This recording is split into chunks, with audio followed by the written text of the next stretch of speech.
Well, hi, Benedict. It's great to have you on the Speaking of Steel podcast for our Marketing Minutes episode. For those viewers which have not come across Benedict before, this is Benedicte Mikolajczak. She's a market analyst based in Spain, covering a lot of Southern Europe. And today she's going to be providing us with an update based on research for the European Steel Review into the state of the market in Southern Europe at the moment. That's Spain and Italy. That's right, isn't it, Benedict?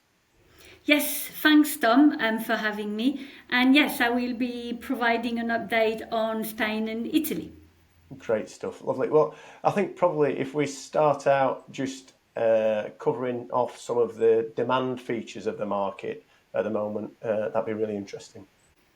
So market sentiment in Southern Europe is negative because real activity is not picking up in all main steel consuming sectors. And I'll start by mentioning the automotive industry, which is really suffering, especially in Italy, where all Stellantis plants are working at less than half capacity. The other steel consuming sectors, such as construction, white goods, mechanical engineering, are not faring great either. On top of that, there is a lack of apparent demand, especially in the coil sector. Stocks are lasting longer and they are still fairly high.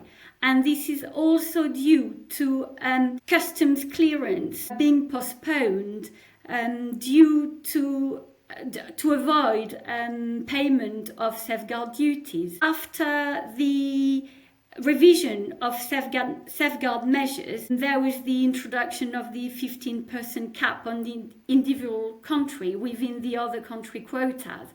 And that meant that we had quite large safeguard duties on Vietnam, Japan, Egypt and Taiwan. Back in July, they were avoided because a lot of material was kept in ports. Then in October, more material was custom cleared, but still some was kept in ports. And now in January, we do expect this material to be custom cleared on top of the material that has been coming in during the fourth quarter. So we do expect quotas for hot rolled coils and also galvanized coils to fill up fairly quickly in January. I guess that's going to have a huge effect on supply in the region, all those imports. Yes, and importers will have the choice of paying the safeguard duty or leaving the material until March, which I think may be their choice, just leaving the material until March. So it will take time to go through all this material in Q1 and maybe even part of Q2. Okay. And is there a similar picture for domestic supply? Is that going to perhaps reduce to mitigate some of that growth from imports that's expected? So domestic supply for coil suppliers are expected to cut production more in Q1 than they have until now. The feeling is that they have not cut production enough and they have not been able to fulfill their price aspirations. I mean, coil prices have started to go up in Southern Europe. As we reported in our European Steel Review in November, coil prices in Italy and Spain went up by up to 20 euros in November. Our figures for December also show increases of 5 to 10 euros, but we're still far from the targeted 600 euros per ton for the hot rolled coils. On the long side, mills have already started significant capacity cuts because they have been avoiding producing at electricity peak times. And this has started to have an effect on prices, where we have seen slight price rises on rebar and wire rod in Italy and on wire rod in Spain, to be confirmed at the beginning of next year. So, I mean, we were talking there about the supply situation. I understand from some of our previous conversations that there's been real pressure on the distribution side of the sector recently. Can you tell me a little bit about that? Yes, so distributors have started to cut down capacity as well, and they are really squeezed with margins. Most of them are working at best at break even.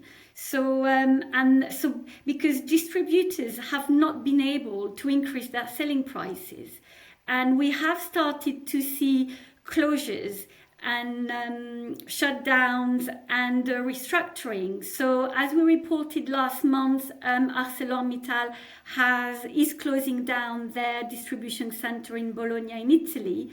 CLN, the large service center linked to ArcelorMittal and Stellantis, is undergoing restructuring. And this month we have had reports that Network Steel in Spain has set up some temporary unemployment measures to idle their galvanizing line for a certain number of months, which will depend on market conditions. Okay. And we think that steel processors, large steel processors and traders, which are present in Southern Europe, may have to adopt another strategy, which so far has been based on getting cheap feedstock from imports. And now with imports becoming more and more difficult and less competitive, this is getting difficult for those large importers.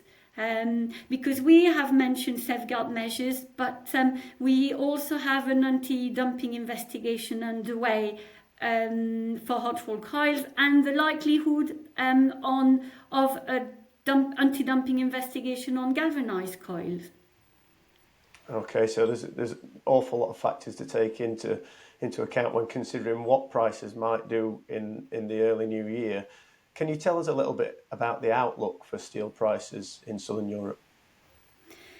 Well, we hope that the Christmas shutdowns will definitely remove some capacity out of the market, and there is definitely a willingness from the mills to support prices, and we think there will be more capacity cuts, so that should help support prices. But in terms of activity though, contacts have little visibility, but do think that Q1 next year will be very similar to Q4.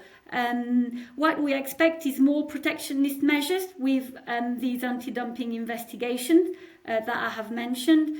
And there is a call for those protectionist measures to extend to the end user products, because at the moment we have the steel processors having to pay a more expensive feedstock, but still having to be very competitive on the finished products, having to be as competitive as the Asian producers. And I can take the example of solar panels that are usually used in Spain, where the Asian competition is quite harsh. Absolutely, so a challenging market looking ahead. Yes, and the last thing I wanted to mention is that there is an expectation of higher demand from the region in Valencia, the region that was sadly affected by floods.